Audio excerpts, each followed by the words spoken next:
بسم اللہ الرحمن الرحیم۔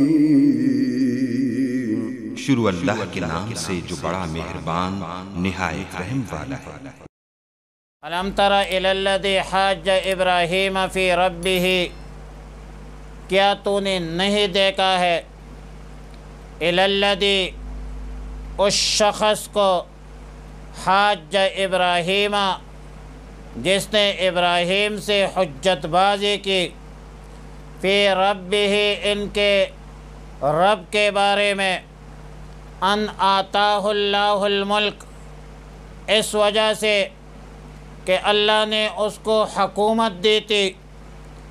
اذ قال ابراہیم ربی الذی یحیی و یمیت، جب ابراہیم علیہ السلام نے فرمایا کہ میرا رب وہ ہے جو زندہ فرماتا ہے اور موت دیتا ہے،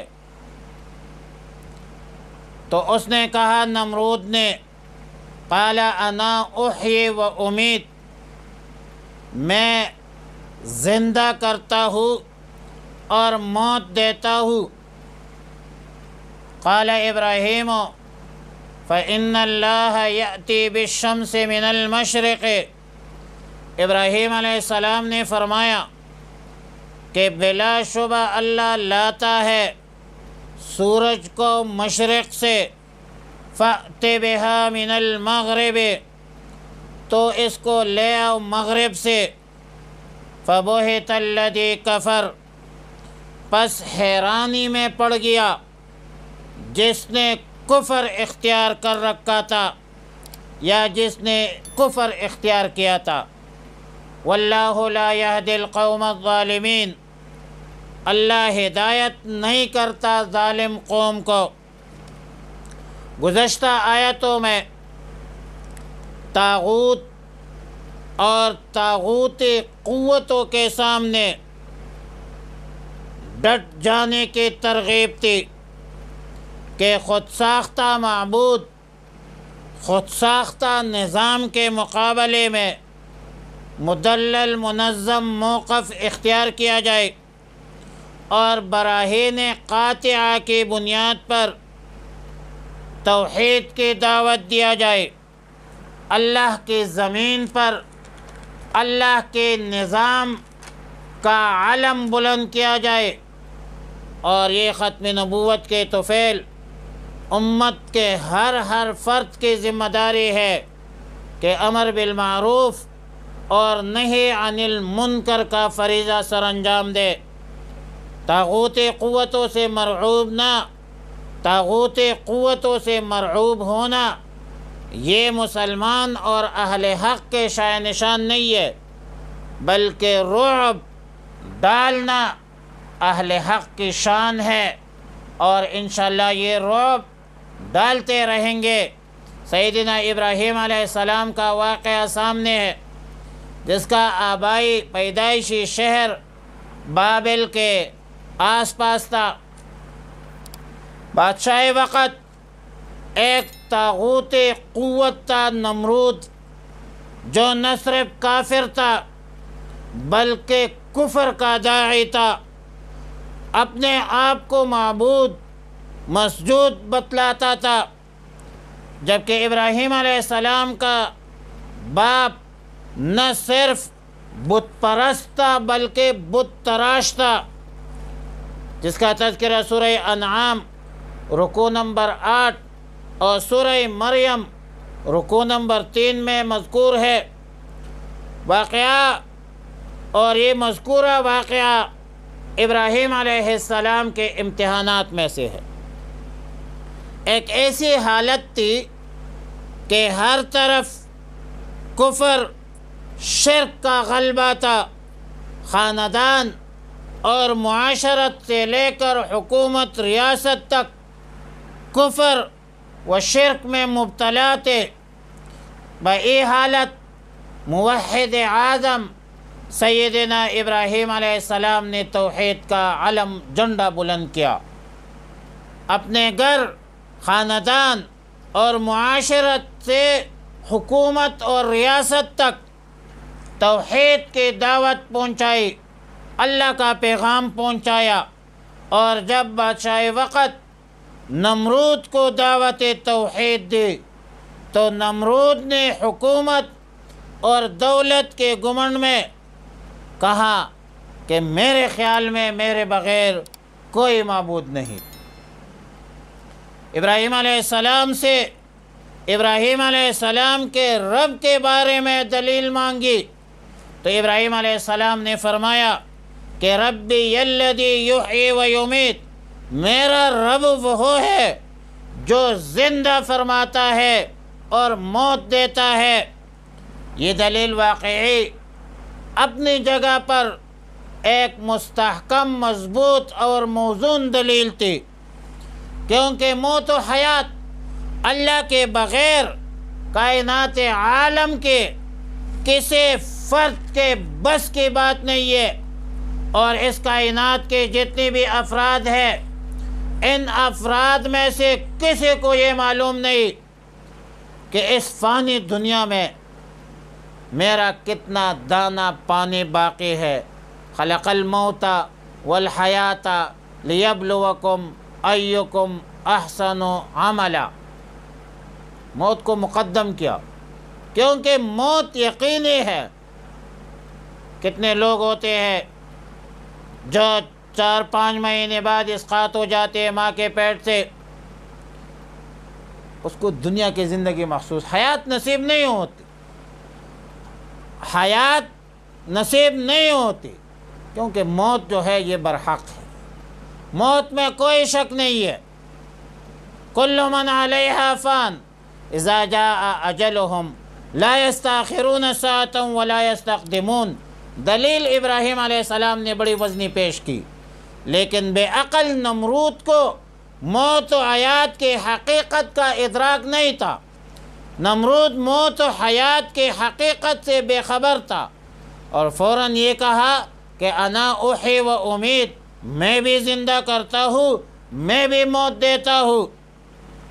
اور اپنی بات منوانے کے لیے، ایک ناجائز بات منوانے کے لیے 2 آدمیوں کو بلایا، ایک وہ شخص جس پر قتل کا حکم ہو چکا تھا اور دوسرا وہ شخص جس پر قتل کا حکم نہیں ہوا تھا۔ نمرود نے پہلے شخص کو چھوڑ دیا جس پر قتل کا حکم ہو چکا تھا، اور دوسرے شخص کو قتل کر دیا جس پر قتل کا حکم نہیں ہوا تھا۔ ابراہیم علیہ السلام سمجھ گئے کہ یہ نمرود سفاہت، جہالت کے اعلیٰ مرتبے پر فائز ہے۔ اس بدبخت کو یہ بھی معلوم نہیں کہ موت و حیات کیا ہوتی ہے، بے گناہ اور گناہگار کیا ہوتی ہے۔ ایک بے گناہ کو قتل کرنا اور گناہگار کو چھوڑنا، واقعی یہ طاغوتی نمرودی قوتوں کا شیوا رہا ہے۔ ہمیشہ کے لیے بے گناہ غریبوں کو قتل کیا جاتا ہے، اور گناہگار جو ہے مالدار لوگ، سرمایہ دار، جاگیردار، طاقتور لوگ، وہ آزاد گھومتے پھرتے ہیں۔ ابراہیم علیہ السلام نے ایک مسکت جواب، ایک لاجواب جواب دیا کہ فَإِنَّ اللَّهَ يَأْتِي بِالشَّمْسِ مِنَ الْمَشْرِقِ فَأْتِ بِهَا مِنَ الْمَغْرِبِ، میرا رب سورج مشرق سے نکالتا ہے، اگر آپ معبود ہے، مسجود ہے، تو مغرب سے لا کر دکھا دیجئے۔ فَبُهِتَ الَّذِي كَفَرَ، نمرود مبہوت اور حیران ہو گیا، بلکہ گنگا بن گیا، اور ایک کلمہ تک بدبخت نہیں بول سکے۔ مفسرین لکھتے ہیں کہ جب نمرود نے ابراہیم علیہ السلام سے کہا کہ میرا رب سورج مشرق سے لاتا ہے تو مغرب سے لا کر دکھا دے، تو نمرود یہ کہہ سکتا تھا کہ میں مشرق سے لاتا ہوں، آپ اپنے رب کو کہہ دیجئے کہ وہ مغرب سے لائے۔ لیکن نمرود ابراہیم علیہ السلام کے جواب سے ایسا مبہوت، متحیر اور حواس باختہ ہو چکا تھا کہ اس کو سمجھ نہیں آ رہی تھی کہ اب میں کیا کہوں۔ ظاہر ہے کہ اہل حق کے مقابلے میں اہل باطل کی دلیل کیسے چل سکتی ہے، اور بعض مفسرین نے یہ لکھا ہے، یہ بھی ممکن ہے کہ حضرت ابراہیم علیہ السلام نے جو فرمایا کہ اللہ رب العالمین سورج کو مشرق سے نکالتا ہے تو مغرب سے نکال کر لے آئے۔ اس کو یقین ہو گیا تھا کہ واقعی اس پوری کائنات کا کوئی خالق، مالک، رازق، متصرف ضرور ہے، اور یہ شخص جب پورے پارلیمنٹ کے سامنے، پورے ایوان کے سامنے، میرے ہی دربار میں برملا مجھ سے سوال جواب کر رہا ہے، یہ شخص ضرور اس متصرف ذات کا پیغمبر ہے جو ہر چیز پر قادر ہے، ہر چیز کا مالک ہے، اور جس کے تصرف میں سارے کائنات، سارے مخلوقات ہے۔ اس کے دلیل بہت موزون اور وزنی ہے۔ اگر میں کہہ دوں کہ سورج مشرق سے سورج کو لاتا ہوں تو اپنے رب سے کہہ دیجئے کہ وہ مغرب سے لائے، تو حاضرین اور اس پارلیمنٹ میں کوئی بندہ اس کو ماننے کے لیے تیار نہیں ہوگا، اور جو ماننے والے ہیں وہ بھی اسی کے طرفدار بن جائیں گے۔ جو تھوڑی سی چھوٹی سی جھوٹی سی سلطنت موجود ہے یہ بھی ختم ہو جائے گی، اس لیے اس نے چپ رہنے میں عافیت سمجھی۔ اور ایک اور بات، اگر نمرود جیسے پکے کافر کفر کے داعی کے ایوان اور پارلیمنٹ میں سیدنا ابراہیم علیہ السلام، ہم تو نتبع ملت ابراہیم حنیفہ، ہم تو ملت ابراہیمی ہے، ہمیں تو ابراہیم علیہ السلام کے نقش قدم پر چلنا چاہیے۔ جب ابراہیم علیہ السلام اللہ کے احکامات کے بیان کے لیے نمرود کے پارلیمنٹ میں جا سکتا ہے، توحید بیان کرنے کے واسطے جا سکتا ہے، تو موجودہ دور میں کسی بھی ملک کے پارلیمنٹ میں، اور خاص کر اسلامی جمہوریہ پاکستان کے پارلیمنٹ میں، انبیاء علیہ السلام کے وارث علماء کرام کیوں نہیں جا سکتے؟ کیوں سرمایہ داروں کا اعتراض ہے؟ کیوں جاگیرداروں کا اعتراض ہے؟ کیوں ان دنیا داروں کو اعتراض ہے؟ یہ پارلیمنٹ تو ان باپ دادا کی نہیں ہے، یہ تو ہمارے اکابر نے پاکستان کا جھنڈا لہرایا ہے۔ قائد اعظم محمد علی جناح کا جنازہ شبیر احمد عثمانی نے پڑھایا ہے۔ پاکستان کا آئین اسلامی ہے، اسلامی مملکت ہے، اسلامی جمہوریہ پاکستان ہے، لہذا علماء کو بھی اس میں دلچسپی لینا چاہیے۔